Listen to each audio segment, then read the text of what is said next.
ya kwamba mambo ya Siaya hatutawashia watu wengine.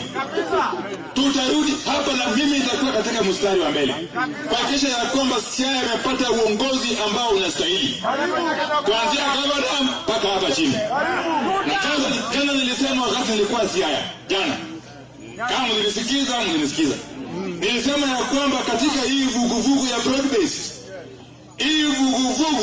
broad-based, inayoongozwa na Mheshimiwa Rais Ruto na Mheshimiwa Daktari Senator Oburu Oginga, kama kuna yeyote baina yetu au huko nje ambaye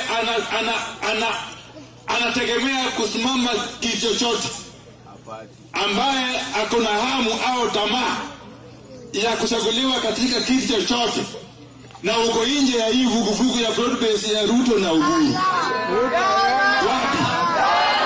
Dada, jua kwamba unaelekea nyumbani. Ukiwa nje ya hii vuguvugu, nyumbani.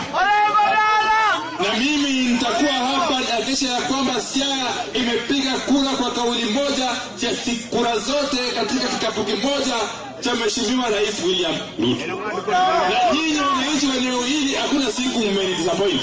Kwa hivyo mimi naomba sana, ninawasihi sana, ingawa bado kuna hatua ya kupeleka hii eneo kwa mambo ya kimaendeleo, hii maendeleo yataonekana tu wakati Mheshimiwa Ruto atapata wakati wake wa pili aongoze. Ama namna gani?